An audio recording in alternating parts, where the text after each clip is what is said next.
Happy day after Christmas, everyone. And do we have a present for you? Santa has delivered officially on Twitter with Peter Hotez, he's most well known, I think, for his bow tie, but then secondly, most well known for being I think the biggest fan of vaccines on the face of the planet. And I don't say that just casually. He is like all in on every vaccine, but definitely the COVID vaccine. And so all in that I'm going to show you something I did a video about a while ago. And by the way, here's Ryan Cristiàn of The Last American Vagabond here to opine as well. But he wanted surveillance even of what he called anti-vaxxers, and to really go after anti-vax aggression and just like go after those people who didn't want the COVID vaccine and use the three-letter agencies to do it and really combat misinformation. And we'll talk about that in a second. But he really delivered on Rogan recently. As you see here, this is Dr. Corey retweeting the video. This might be my all-time favorite Joe Rogan moment. In just a few minutes, Peter Hotez inadvertently shows the world exactly what has gone wrong with our medical system and why his endless push for more vaccines will never create health. And that's because he admits, and I don't even think he admits, he was kind of like happy and laughing about it, not realizing, I think, what the bigger picture was going to be when this quote was shared around, that he loves junk food and he just doesn't, he doesn't necessarily feel bad about it. He just likes fries and hamburgers and all that good stuff, Ryan. And so he's telling you got to get vaccinated for public health, but he doesn't care if he eats 6 hamburgers a day, apparently. I don't know. Anything you want to say before I play it? Yeah, you've opened that well. And I think what's interesting is there's a few ways to look at this. I mean, obviously there's infinite ways to look at it, but in my opinion, there's a few important ways to consider this. And that is ultimately that it's possible that he may not even truly realize why he looks so stupid in that clip. Right. And that's interesting to me. In no way am I saying this guy is not aware of what he's doing. I think my opinion is I think that's very clear, but who knows for sure.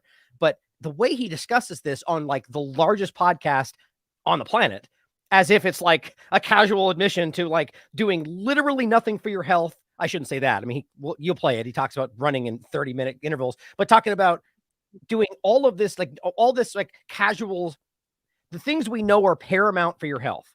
We historically understand this for as long as you want to look back, casting that aside because vaccines. And that's the gist here. And I think he genuinely, to some degree, doesn't understand why that's so stupid. But on the other side of it is that there's obviously a push to make it about that's not real health.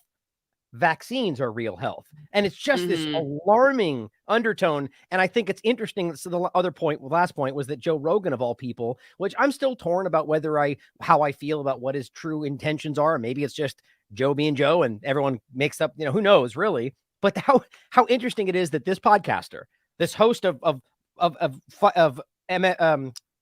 been Ultimate Fighting. Ultimate Fighter, UFC. I was kind of just trying to be facetious. So, the guy, I mean, I think Joe's interesting and he's got some good takes, but like someone from that background who's able to make these people look ridiculous, like Sanjay Gupta and plenty of others on the show by asking basic questions. And that's why I like hear Corey's point, because it's simple. It's easy to see. Yeah, well, he's certainly like not as militant about the very stuff that for the last couple of years we've heard more and more, that you're more at risk for, just illness in general if you're eating junk food all the time, and that includes COVID. And so, we've heard over and over again that like it's an inflammatory response your body has. And so, if you have diabetes or you're overweight or you have all these pre-existing conditions that in large part are related to lifestyle, that you're more likely to get ill. And so he's definitely not as militant, apparently, about those things, which we know are real contributing factors to just illness in general, not even just the last couple of years, what we've been discussing, compared to like his real militancy about if you get vaccinated, and so I just found that to be interesting. One other thing, too, is interesting is that you have to ask the question about whether he truly understands the risks of not just that it's high fat and calories, but that he's ingesting horrible chemicals and hormones and additives, and whether he understands that is another side of that, the GMOs and these things, because the way he pushes back on a lot of stuff in the mainstream conversation suggests that he either doesn't think those are dangerous or is overlooking that for clear reasons we could discuss. I think that's another angle to it, but go ahead if you want to play it. Okay, let's play the clip. Here we go. I guess I won't play it all, but or should I play it all? Right? Yeah, why What do you not? think? I mean, yeah, go ahead. 4 minutes? Okay. Yeah, All let's play it right. all. It's worth Here it. we go. Your immune system in other ways? Do you take probiotics? Are you cautious about your diet? I'm not as cautious about my diet as I should be. I'm a junk food-aholic, actually. Well, that seems like a terrible thing for your health. It is a terrible thing for my health. That's my favorite part of the whole thing is just like right there. That seems like a terrible thing for your health. Yes, it is a terrible thing for my health. I love right there that what goes right past this is where Joe is like just almost flabbergasted, like expecting some kind of a justification, and he just smiles back at him. He's like, that's pretty stupid. Like Joe's like, he just can't get it past himself. Like there must be more to that conclusion. There's not. I love this. Is so telling. Surprised he wasn't wearing his lab coat, by the way. Well, yeah, he doesn't understand why that would even be an oxymoron for like his position, or like you were saying earlier, it's almost like he just doesn't even understand why this would even matter, because he probably would have a better defense for it if he thought it was a big deal that he was saying this. That would be that's my assumption. You're absolutely right. Or maybe this is, I think meta on this stuff. Maybe this is the way to make it seem as if it doesn't necessitate a response because it's not necessary. Like, who knows how they think into this. Either way, whether you think he's being honest or he's not, this is embarrassing. Like from a health professional. In fact, I responded to him on Twitter. I called him not a health professional. He's a pharma, or rather, a pharma professional. For someone in that position to make these statements, it's embarrassing. But actually, let's keep going. We're only 17 minutes in. Here we go. Something my wife is working on. But that seems ridiculous for someone who works with health. Mm-hmm. Yeah. What's going on with you, man? Sometimes, man, I just don't get it right. How often? Oh, yeah, sometimes. What? How often? How often do I steal a bag? Oh, sorry. Say how often does he? Yeah, he's about to say how often does he steal a bag of chips? Let's hear what he said. Chips or something like that. Do you eat garbage? I don't know. No, hopefully not every day, but hopefully not every day. Yeah, maybe a couple of times a week. That's what with Rachel, my daughter with autism. That's like our thing is to go to the it's called the burger joint or to Shake Shack to get a cheeseburger. We'll sneak some fries. So you live in large, we call it. Like that mouth pleasure so much, you're willing to sacrifice a little bit. I am, yeah. I have to concede that's the case. Well, there's, I don't have to tell you, but there's a large body of data that connects poor diet to a host of diseases. Mm-hmm. That seems like a crazy decision for a guy in your line of work. There you go. Sometimes it's not all brain. It's something else. But what I'm thinking as I'm listening to him is the amount of compassion he has for himself and his bad decision making, and no compassion for the decisions of other people, which are probably actually good decisions. That he thinks are terrible decisions. We can talk about that in a second, but I just think it's interesting how much compassion and humor he has for his bad decision making, where he has written countless articles at this point about how there should be no mercy for people who make decisions that he thinks are the wrong health decisions. Exactly. It's just blatant hypocrisy. And no matter how this is a major shift to get away from like the holistic natural mindset to chemicals, in that direction, the pharma direction. And so that's what we're seeing is this is okay, because these things are meaningless. These are small choices. As long as you get your vaccines, we can laugh off the fact that I'm 50 pounds overweight and that I'm completely clogged my, whatever else we're talking about. But you're right. It's a great point to make there, that it's just such a casual laughing dismissal. And, it gets better with Joe Rogan's points, but just the fact that this is something that can be dismissed as non-important from somebody in that position. It's just, I've never seen something more transparent. We need to see that this is what Pierre Corey is saying. This is the one-stop reality of why our health system has been so lost, is a lot of them actually think this, or they're doing it for other reasons. And it's not correct. As you said before, when I end this, I'll make a point about the weight. Don't let me forget that this has been proven based on the Trust the Science crowd, even that the weight is a huge factor in regard to COVID specifically. And yet it mattered to him, Bob Whittlefish is saying daughter with autism is worth dwelling on for a second. Think cause.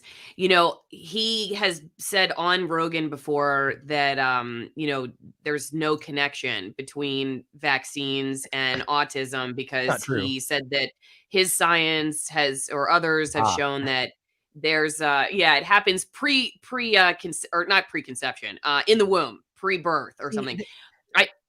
I don't know. I'm throwing it out there that he's very militant about that exact that exact thing, that connection. He's talked about that. And most likely because his daughter has autism. So he's going to be aggressively on the stance that it's not my fault this happened, right? That's an easy way to look at why you'd be so resistant to even considering all of the peer-reviewed science that has found very clear connection. It's even been forced, it's been admitted to a grudging degree throughout this process pre-COVID that yes, there is a link. They just argue that it's not necessarily as severe as we made it out to be. That was the furthest it's gotten. But if you want to go back to the Vax documentary, the MMR injections and the conversations there, it's just like we dealt with COVID-19 and the vaccine misinformation there. I mean, and remember, this is Del Bigtree and the same people back then pushing on the MMR vaccine. And the important reality, and I'm not saying I know for sure that his daughter had autism because of that. Now, I based on what we are taught, I believe you could make the argument that autism existed before all of this, but that's a big question to ask because you can see a gigantic increase in autism in the perfect correlation from the Act of 1986 forward. And now we're at this horrific reality of like 1 in every 3 or whatever the number is today. Now, I know that was, I don't know stat, I forgot off the top of my head, but it's way higher than it used to be. Mm-hmm. The point is higher. The point is that there is a connection there and there's no denying this. And that for someone like that to push back on science, peer reviewed and otherwise, because he disagrees, it's the same thing we're seeing today, that it's the good science versus the bad science when all of it is using the scientific method. Some are just using, anyway, go ahead. I can go off on it. I was going to say, Cheryl Atkinson has been on before and she was talking about how like in the late 90s, she was able to do reports about that topic with not really much concern from management. And things changed in the early 2000s and that became like an untouchable topic. You couldn't discuss the connection. And she said flat out, and somehow the video still lives on YouTube. She said the same thing you said, which there is a connection. She had looked into the research. She was doing a report on it. And this is the late 90s. No problem in network news. And then something happened, over the sort of 5 to 7 years following that. She did have calls from like nonprofits that really shill for the pharmaceutical industry saying, you guys shouldn't be doing this report, blah, blah, blah.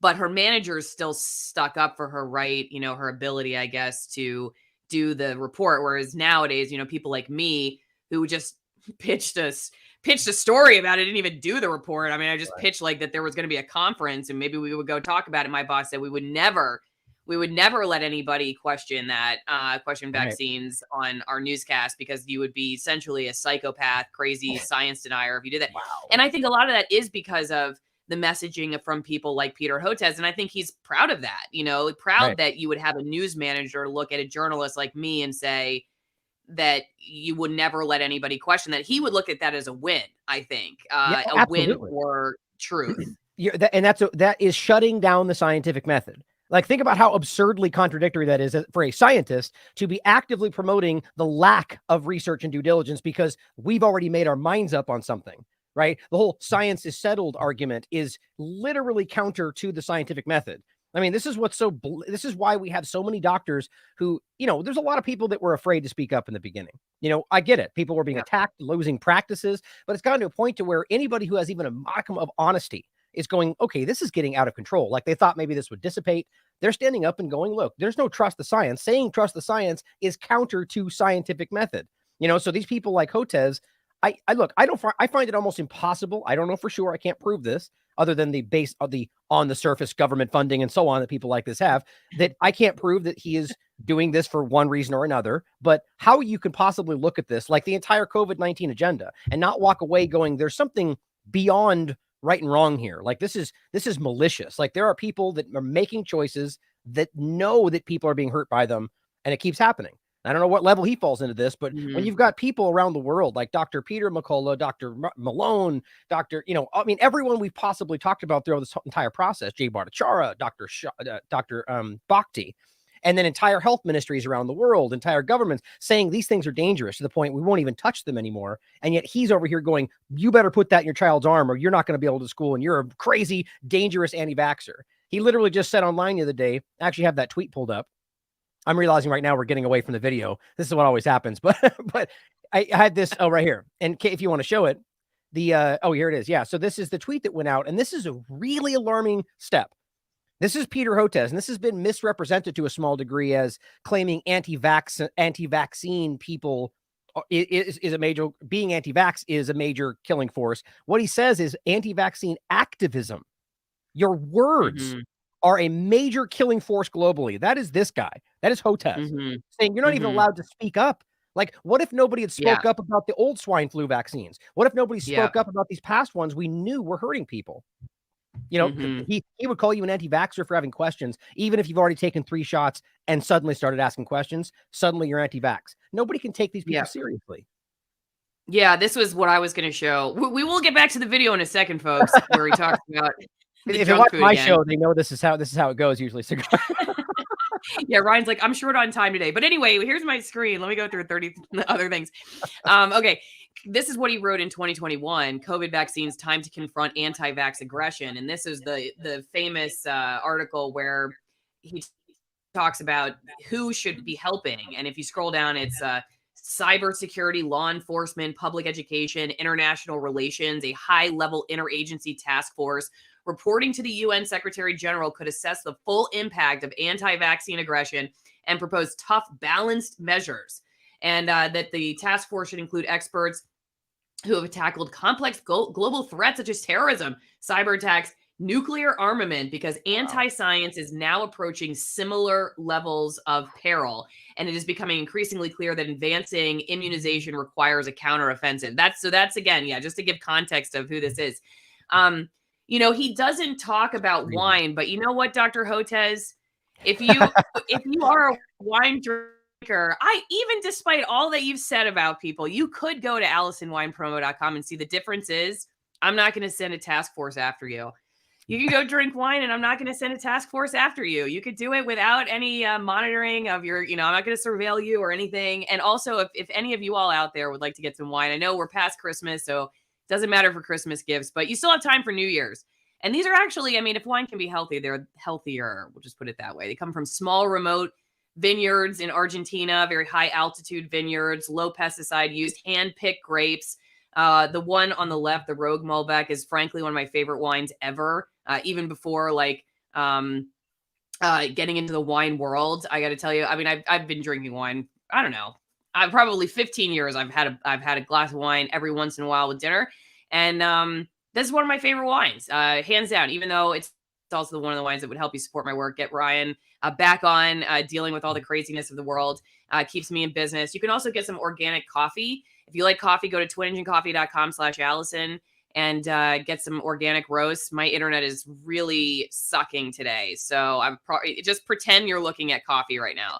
Just pretend you're looking at amazing dark roast, light roast, whatever. There's even tea. If you're a Katura tea drinker, which is tea made from the coffee fruit, go check that out. They have stocking stuffers. Too late, but maybe for next year, if you get on it now, you'll have it in time for next Christmas. Okay, so yeah, just pretend you're looking at coffee. Quick point about the alcohol, just to make a comparative point, is that there wasn't that long ago that your government told you that alcohol was against the law, and anybody that drank alcohol was going to be arrested because they were a danger to society.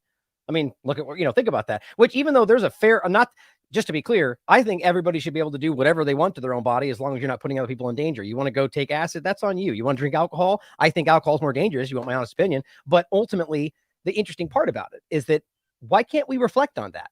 So, in today's world where we are right now, with what they're telling you, this is this way and this is that way.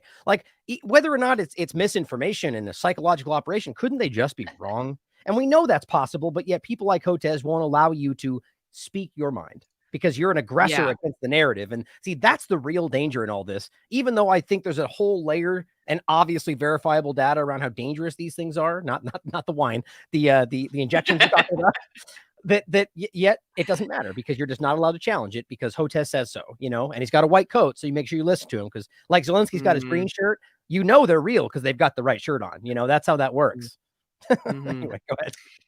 Yeah, no, you're right. I think at the end of the day, it's like when people like you and I push back on Dr. Hotez, there's the first level is the information itself, but the real meta level is just being able to have that debate itself. That's right. That I think is the more concerning part, is just being able to speak about it. And what concerns us the most is not just his direct messaging, which defies a lot of the science that's out there, and it's the fact that he doesn't want us to be able to argue against him at all. He doesn't He doesn't feel like that's a valid, well, not even just valid. I mean, just going back to his article talking about it being like a security, terrorism, anti-terrorism task force to go after people who are asking those questions. So, yeah. So anyway, well, all right. So let's wrap up the wine. 50% off the wine and 50% off shipping, and go check out the coffee too. And thanks, Ryan, for sticking with us here. Let me go back to the video real fast. Yeah, we got to play the vitamins part. That's the best part. Yeah. Here we go. Okay, everybody buckle in and go. You ate healthy food. I mean, the thing is, your body starts craving healthy food. You start feeling no question about it. Do you take vitamins? I don't take vitamins. Really? Yeah. I Wow. don't think they do. I don't think they're needed because most in the American. Hold up. How's that? You don't think that Go they're ahead. needed? I know. I want to just make sure we didn't slip because it was very quick, right? He didn't just say he doesn't take them. He said they're not needed. I mean, and I'll let Joe make the point, but think about how wild that is. And you can have it. You can Well, just for a guy who doesn't eat healthy food, right. I mean, that's the funny thing. Like, I might agree with you if you're like buying from the rancher next door and you're growing vegetables in your garden that you may not need to supplement with vitamins that much because you're a healthy eater. But he just told you he's a junk foodaholic. Right. If anyone needs to supplement with vitamins, it's that guy. Exactly the point Joe's going to make, and I think that's transparently obvious. But I think on top of that, with the way we're in the world today, I think it's very difficult for most people to actually get what their body fully needs with the limited. I mean, we have access to an endless amount of choices, but most of those things aren't actually what we fully need. Like I would argue today, it's important to I'm not talking necessarily pills, but there are different things you can do to intake more have more vitamin intake. And he's just simply saying no. Like he doesn't even think that they're important. I don't know why anybody thinks these people are honest. Anyway, let Joe make the point. I just think I want to make sure we didn't skip that. He said he doesn't even think they're important. Just blows my mind. I do have to just stick up a second for bow ties because my grandfather, John Morrow, used to wear bow ties all the time and he was a cool guy. But anyway, yeah, Bob comes back in with the quack science people and bow ties, not trustworthy. Though I think he has one more. Yeah, this is, I got to go back to it. There was another one just going back to Cheryl. Well, let me play this and we'll play that one. Here we go. Junk food? Well, hopefully I'm not only eating junk food. Yeah, right? But there's a large body of clinical research on the efficacy of vitamins, especially vitamins D, vitamins B. I have taken vitamin D for periods on the recommendation of my internist. Yeah. One of the things that came out of the COVID pandemic, right, was how important it is for you to have high levels of vitamin D. But that's come on. I mean, not even just that it's important, but as they came out with the science that was peer reviewed that says this is paramount, places like Georgia in the United States literally passed laws. So the DOJ said you can't sell this under the guise of for use for any illness as well as COVID-19, not flu, not COVID, nothing. So apparently, suddenly, the vitamin D is unjustified for any illness, despite Fauci saying it in the beginning. Like this pushback is aggressive, but you're right. Vitamin D is according to Dr. Peter McCullough, one of the most important, especially when you're in the midst of like a very serious problem. I think it was Peter McCullough, but all of them will tell you vitamin D is very important for any illness. Yeah. This is funny. Play the clip. It stops talking so slow. You guys are killing us here. Okay, here we go. What about essential fatty acids, which are great for your brain, fish oil, all these different things that are fantastic. I'm not gonna argue with you. What's going on with you, doctor? You got it. You got it over me. Yeah. You gotta listen, but you would have a much better argument. You're making my wife stay here. If you're taking care of yourself 100%. But you still need your vaccines. I'm sure you do, but vaccines aren't going to prevent cancer. No, that's true. Right. That's true. There's a lot of diseases. Or diabetes or cardiovascular disease. And a lot of these diseases are connected directly to diet. Right. Yeah. Yep. Come on. And other lifestyle changes. Yeah. Good. Exercising. Sedentary life. I try to go on the treadmill for 30 minutes every morning. I do. Actually, I'm pretty good about that. Yeah. 30 minutes every morning. Why don't you just go for an actual walk? It's more interesting. I do that too. So I do 30 minutes on the treadmill in the morning, and then I take a long walk with my wife in the evening. That's good. But the thing that knocks the crap out of you is the travel. Yes. I find that very frustrating. You don't exercise right, and then you don't eat well, and you don't control the diet as well. So that's well, I have a solution to that. And eat well and exercise. Those are the solutions to that. Just do it. You know, I treat it like I'm brushing my teeth. I brush my teeth every day. Yeah. I exercise every day too. Yeah. So when I travel, I don't have an option. When I land, I go to the gym. This is how it goes. I land, I get in my hotel room, I put my shorts on. Yeah, I do that too. I do that too. It's the only way. Yeah. If you have to do it, if you say this is just what gets done, right. This is how you do it. Yeah, I try to be really compulsive about that. So yeah, I have it written out. I know what I'm going to do, especially if it's great if the hotel has a good gym. The hotel, if they have weights and a bunch of different. Or I'll run outside if we don't have it. You run? Yeah. Do you? Not very well, but no. But you do? Okay. Yeah. We got to get you healthy, buddy. Yeah. Can't be pushing only chemicals in injectable forms to facilitate health. Fair enough. Yeah. Not chemicals, they're vaccines. What's in them? What? It's not, I mean, it's some sort of chemical, no? No, they're antigens, right? They're What's the fluid? Macromolecules. What's the liquid stuff? Typically it would be saline or salt water. Right. Okay. Well, and other chemicals, by the way, just so we're clear about that. Like, what a ridiculous thing to say. It's just such a game. Yeah. I mean, to say that Dr. Hotez has a conflict of interest, I think would be minimizing almost. But I don't get the sense that in his brain, he's like, I got to keep this going for my payday. I get the sense he is a deep, like, as religious as you can be about this topic, he is deeply religious about it. That this Probably. that this is a real, I don't know. Do you want me to share your screen for a second, Ryan? Oh, sure. I can show the rest of what I had just in those tweets. But I mean, look, what's interesting though is, it's, you never know, like for instance, when I first saw Fauci, and I wasn't familiar with him before COVID-19. And when I first saw him on this, and I never judge somebody by the way they're perceived. I just, I just I'll give my thoughts, and then I'll be very critical because that's how we should be. And I thought, he just looks like a very, an old man, he's very endearing in the way he is, unless you see through it, like the way he discusses things with his accent. And, it's meant to be disarming, sort of like an Obama kind of a thing, and not that Peter Hotez has any of that, but ultimately that it feels like you never know whether these people are actually feeling what they say they're feeling. But I do think to a level, they do end up buying their own BS after a long period of time. My point is, I know at some level, Hotez knows what he's doing. He's pulling punches at the very least around things that he thinks might create your resistance to what he's decided is the right thing for you. If you want to think of it that way, right? Like that's still dishonest, or he's being paid and he doesn't care. Like you never know where that falls is my point. But you're right. It's judging intention. You can't know for sure. Yeah. I think, go ahead.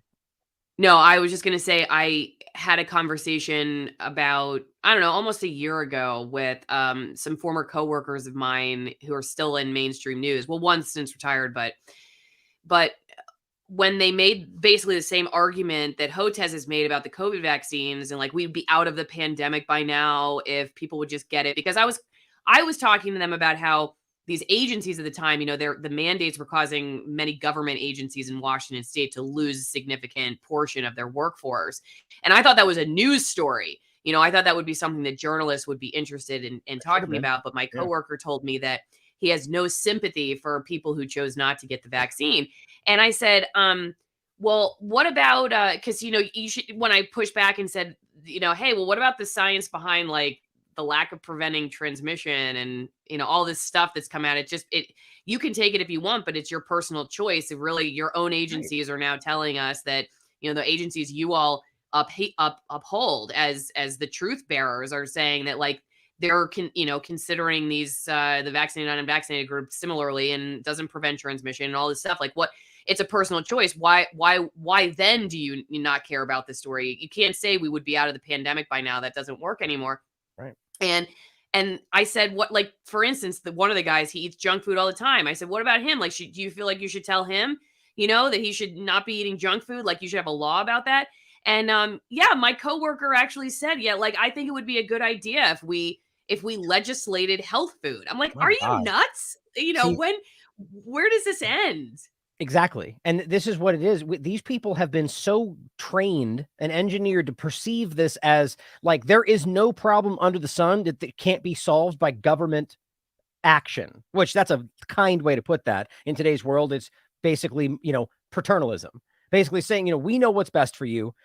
People in that mindset are of the mind, and this is my opinion, that the upper echelons of the journalist circles and the government and the high-minded people out there, they see it all because they're educated. They went to good schools, right? But the average people in the flyover states, that's how they look at it, right? They're too stupid to understand what's right for them. The same way they perceive the foreign countries over there that just do things differently, but they perceive it as lesser than because it's not the way we do it. Right. And that's how they look at all this. And so they've decided that, especially if they don't even need a nudge, they just need a strong breeze in the direction of, it could influence your life too if that person eats junk food. Well, they go push them off the edge. They can't do it anymore. I can't allow my life to be influenced by their terrible actions. You see how this goes? It's snowball effect. And these people get justified in the mindset that they're doing right by forcing you to do things that they've been told are the right thing. And it doesn't even, not the conversation, as you pointed out, about whether it even is the right thing, about what about this peer-reviewed science study over here that shows it might not be, conspiracy theory, like it's already been decided. And that goes, I mean, I'm really worried about where this whole thing gets shifted to next. Climate change, health food, whatever, who knows? But it's alarming. Yeah. I'm glad you brought that up because this is Hotez's latest article. This is from a couple months ago. Will anti-vaccine activism in the USA reverse global goals? So at the end of the day, that is kind of the mindset is, that we have these global goals that we need to achieve. And this anti-science aggression, as he calls it, which is a very Fauci way of talking about it. You question this, you question science, that it's going to tear down our global goals. And he writes, in the time of the COVID-19, go ahead, Ryan. Oh, I'm sorry. I thought, go ahead. Go ahead and read it. I'll say it after you're done. Yeah, I'm just going to read that subheadline. In the time of the COVID-19 pandemic, anti-vaccine activism in the USA accelerated, amplified, and formed an alliance with political groups and even extremists. See, here he goes again. An organized, well-funded, and empowered anti-science movement now threatens to spill over and threaten all childhood immunizations in the USA and globally. So that's what he's talking about here. Well, this is exactly what we have been warning about. What do you think? What global goals do you think he's referring to? Right, we're talking about Agenda 2030, Sustainable Development Goals, all of this stuff, because they've warped and overlapped this with the same thing. They're gonna. It may be the article talks about specific goals for the globe about vaccination, but they've very clearly publicly discussed these as overlapping. Right, this is the same conversation, and I haven't read this, but I'd be willing to bet somewhere in there's at least some kind of a nod or insinuation or outright stating Sustainable Development Goals, Agenda 2030, not Great Reset necessarily, but climate change. Like, I bet search climate change. I'd be willing to bet you there's at least a reference of it in there. Just out of curiosity. How do you do that? You just do Control F. Don't worry about it. Yeah, you could. I think it's Command F on my computer, but if not, don't worry about it. But no worries if not. But my point is, I've seen references in all of their work like this in the past because it's kind of the same point. But global goals is interesting because they push the concept of sovereignty, except they're actively removing that as these things become more of a global push where it's not really just your choice about your local area or your country. It's about the global agenda. And if you disagree, well, you're part of the problem. And this becomes the overlap with the whole vanilla ISIS MAGA trap point about how they're talking about this as some sort of foreign entity thing. But I want to point out that, they're talking about anti-vax and anti-science. I mentioned this a moment ago, but I mean, how in the world can you be one of the most cited doctors in your field and be called or more specifically to the point, one of the highest cited scientists in your field, multiple scientific papers like Dr. Peter McCullough, and yet be called anti-science and act like that's not the most absurd thing you've ever done, or anti-vax for that matter. There is an entire group of people out there that are vaccine injured that they're calling anti-vax. How does that even make sense? They took the vaccine, right? It's just, this is tribal.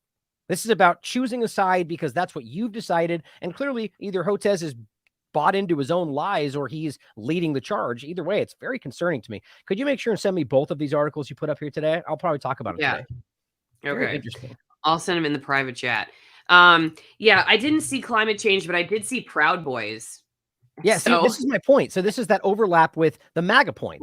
This is very clumsy the way they keep doing this. How do you even pull in Proud Boys to a vaccine conversation? Because MAGA people are against the vaccine, right? Is that the point? Of course. Yeah, it is. Well, and then he says he says it's not health freedom, it's anti-vaccine activism, and it's under the banner of health freedom. And then I always think it's interesting when people like Dr. Hotez talk about, where was it? There was in bold, it said, a global anti-vaccine empire.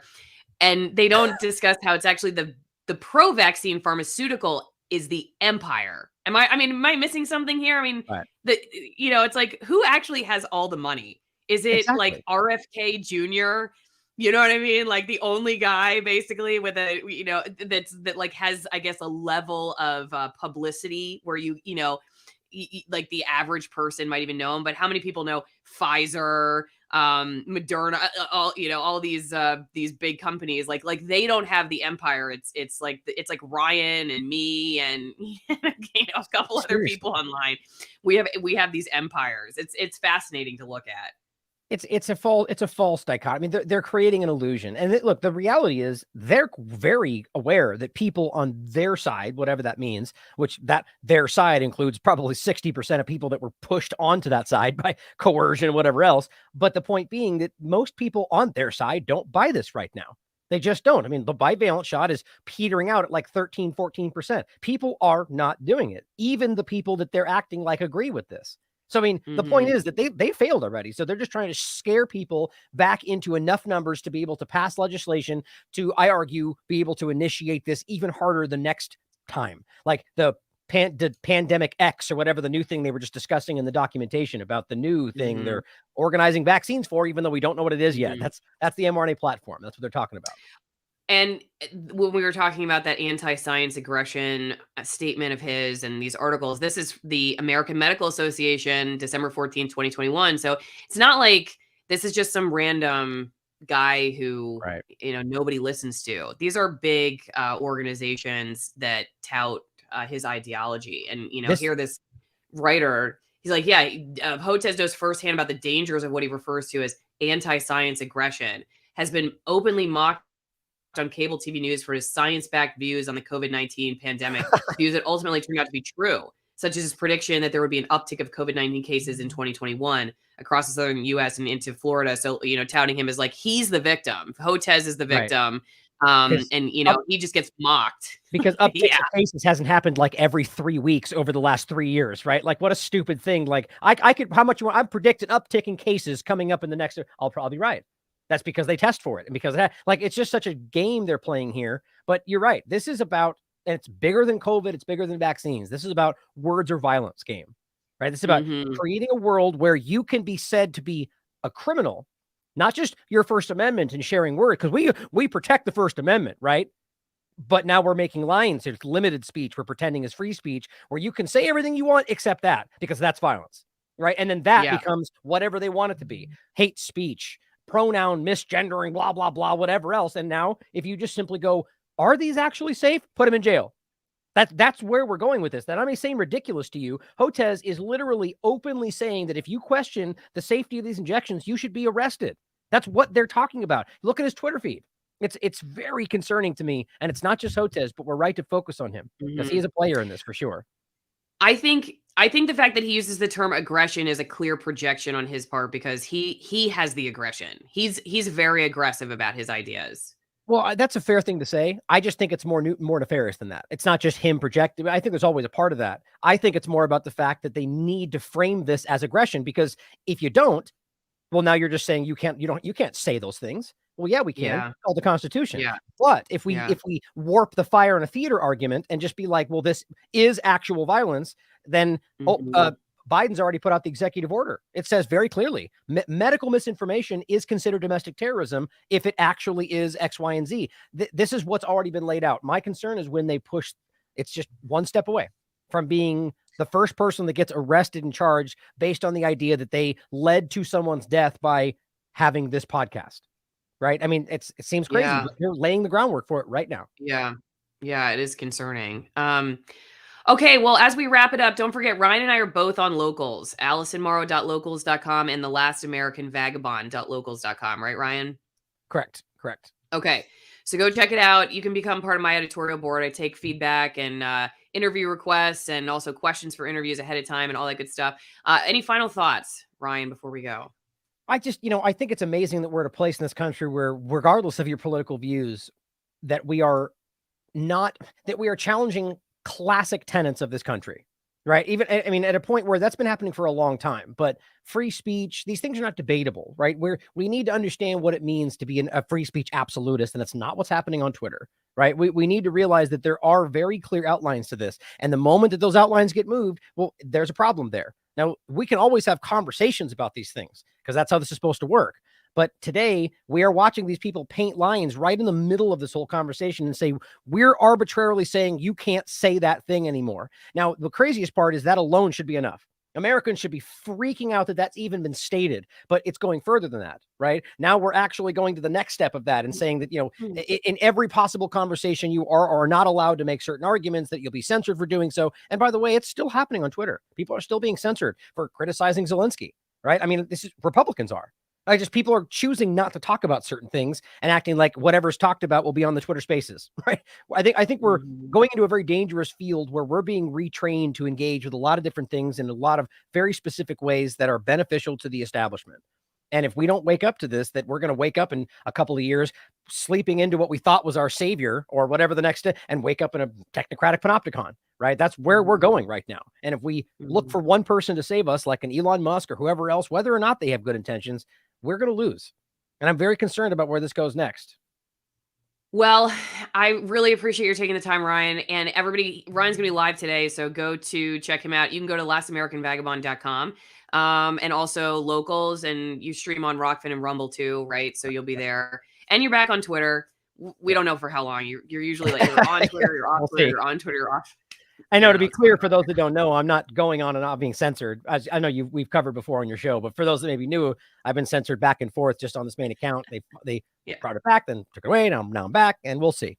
I'm pushing the limits, but I've never changed my stance or my, what I fight for, regardless of it. I still think that there's problems there.